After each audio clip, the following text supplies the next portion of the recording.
Okay, I mentioned a few times Kc is a constant for a reaction, for an equilibrium reaction, but only if you keep temperature the same. All right, if you change the temperature, you will change the value of the equilibrium constant, and let's see how that changes.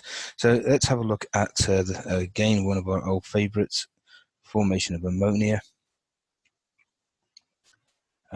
Goes to two ammonias. Okay, now for delta H for that reaction is negative. Okay, so in other words, in the forward direction it's negative, so it's exothermic. So let's see, what would Le Chatelier say if we increase, so let's think about Le Chatelier's principle.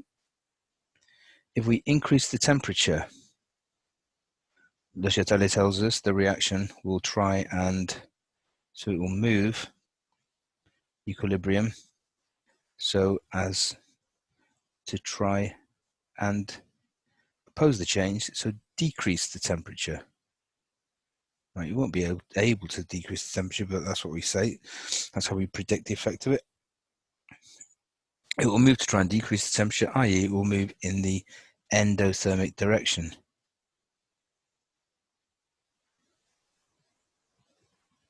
And the endothermic direction in this reaction is backwards. So what can we say about that then? We can say if that happens, we will have more N2 and H2 and less ammonia.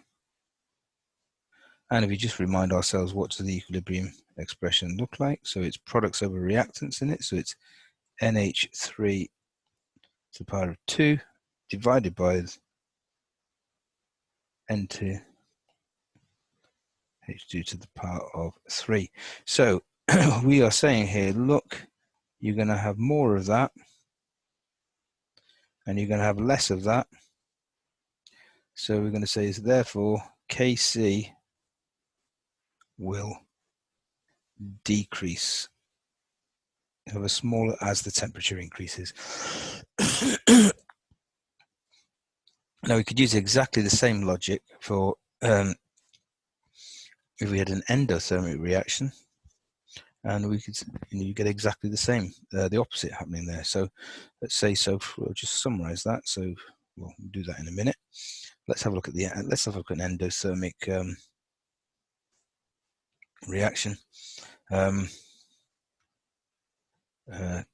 And of course, like we just stay here, you want to get a good yield of ammonia, you want to use a low temperature, don't you? Because you want to have Kc to be nice and big, so you've got lots of ammonia and not too much N2 and H2.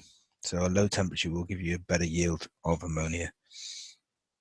Even though you probably remember from GCSE, if you did do that, you would have to wait a long time for it to reach equilibrium because the rate of reaction would be slow, wouldn't it?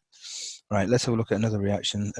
Again, this one of forming hydrogen from methane. And that is endothermic in the forward direction. So we've got CO, and we're going to have 3H2. Okay, so I'll just write the Kc down there. So we're going to have the carbon monoxide on the top to the power of 1, hydrogen to the power of 3, and methane to the 1 and H2O to the 1 on the bottom. And we'll just write in there, delta H is positive, so it's endothermic. So there, if we increase the temperature,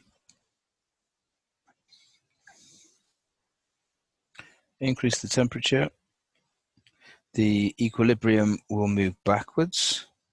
Sorry, it will move forward. It will move to try and increase the temperature.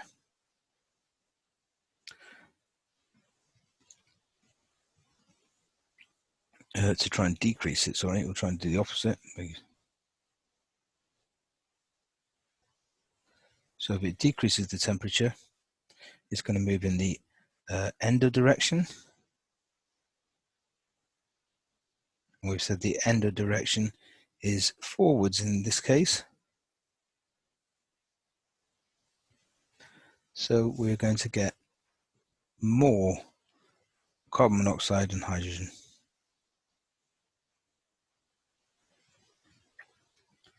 So Kc will get bigger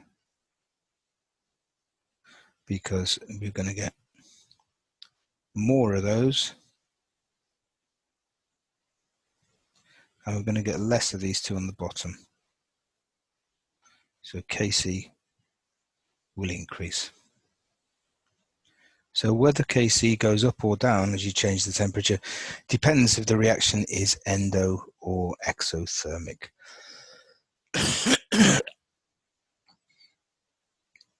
Just one point, another point, may seem obvious, but it's probably worth stating. Let's think about catalysts, okay? Do catalysts change the position of equilibrium? They don't change the position, do they? All they do is they make the reaction reach equilibrium more quickly, but it doesn't change. It won't give you a better yield or a worse yield or anything. And so that means the catalyst will not affect the value of Kc.